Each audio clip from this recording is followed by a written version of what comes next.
კიდევ ერთხელ მოგესალმებით და მოკლედ რადასამთ პირველი საათისთვის განვითარებულ მოვლენებს. საქართველოს შეერაღებული ძალების გაერთიანებული შტაბის უფროს დღეიდან ახალი მოადრილე ეყოლება თავდაცვის მინისტრმა ამ თანამდებობაზე პოლკოვნიკი ვლადიმერ ჩაჩიბაია წარადგინა. მას დამთავრებული აქვს თბილისის სამხედრო აკადემია, გავლილი აქვს მოსამზადებელი კურსები, შეერთებული შტატების 8 ოფიცერთა სკოლაში, ამერიკის სამეთაურეო და გენერალური შტაბის ოფიცერთა კურსი.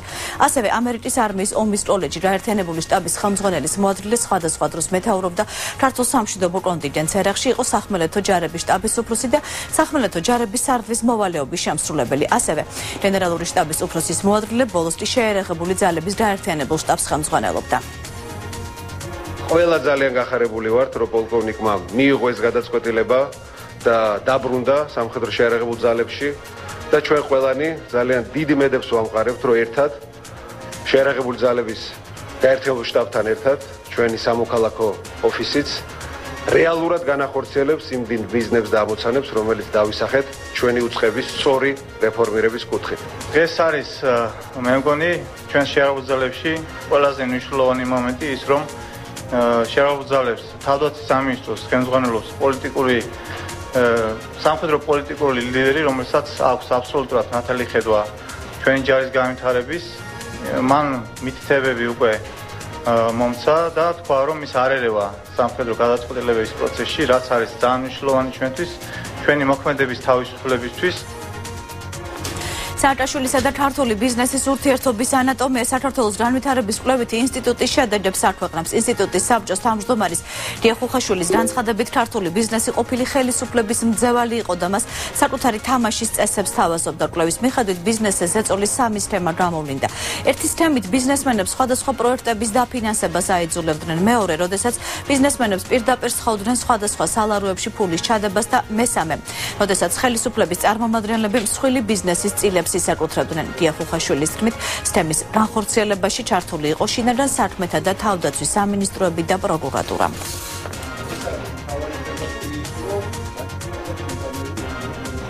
ბიზნესი ფაქტიურად მძევალი იყო სიტუაციის, ეს იყო თამაშის წესები და ვერავინ ვერ ბედავდა ამაზე უარეს თქმას. შესაბამისად, მათ დანაშაულს მე ამ ყველაფერში ნაკლებად ვხედავთ. სააკაშვილის ხელისუფლება ეთამაშებოდა პრაქტიკულად მთელ ქართულ ეკონომიკას.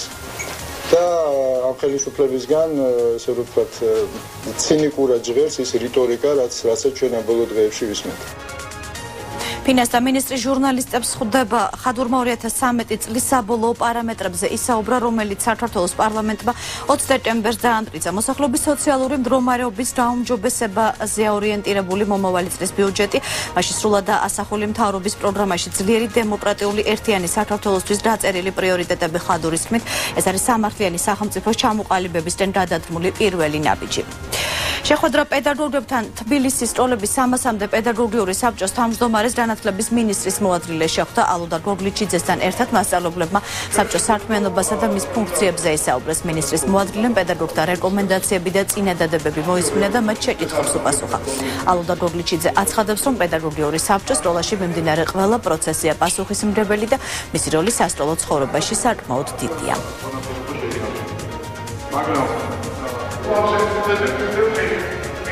შეხვედრა ძალიან აქტუალური გახდა, ამიტომ თუ ჩვენ გარკვეული სიახლეები გაუზიარეთ პედაგოგებს, კერძოდ იზრდება მათი დაფინანსება, საბაზო დაფინანსება და ასევე რამდენიმე ნიუანსი, რომელიც მნიშვნელოვნად ხდის მათ დაფინანსებას სამართლიანს.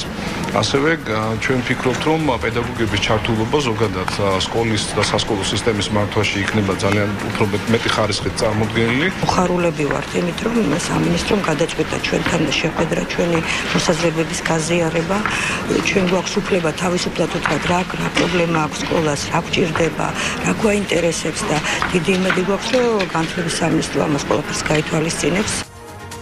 განათლების მინისტრმა და მანდატურის სამსახურის უფროსმა კი მანდატურის ესკიზების კონკურსში გამარჯვებული მოსწავლეები დააჯილდოვეს. 20 საუკეთესო ნამუშევარი დიზაინერებითა და მხატვრობით დაკომპლექტებულმა ჟიურიმ გამოავლინა. გამარჯვებულებს საჩუქრად ელექტრონული წიგნები გადაეცათ, ხოლო მათი ესკიზების დათვალისწინებით მანდატურის ახალი უნიფორმა შეიქმნება.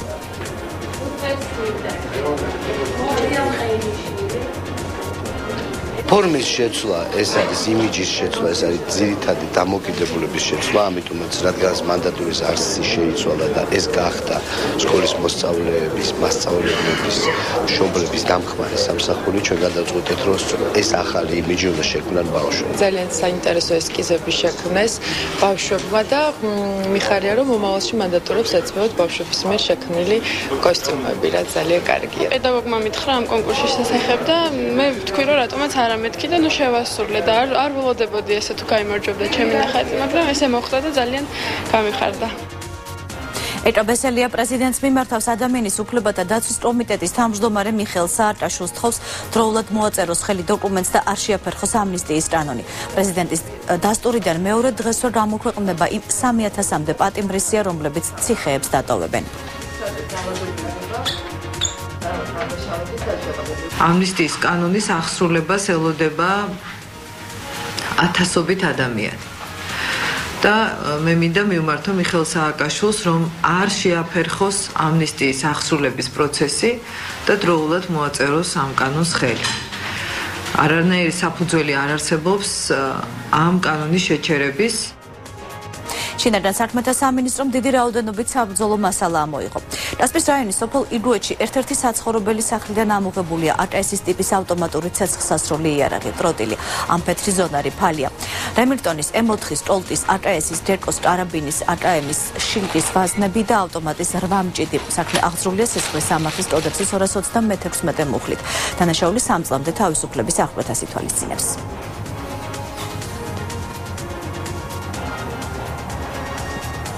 გასაკუთრებულ სამინისტროს კასპიის რაიონულ სამმართველოში მიმდინარეობს გამოძიება დანაშაულისათვის გათვალისწინებული საქართველოს სისხლის სამართლის კოდექსის 226 მუხლის პირველი ნაწილით, რაც ბრალის დამტკიცების შემთხვევაში ითვალისწინებს თავისუფლების აღკვეთას ვადით 3 წლამდე. ამ დროს სულ ეს იყო ახალი ამბებით ეთერში 2-ზე ბრუნდებით, დაგვალოდეთ.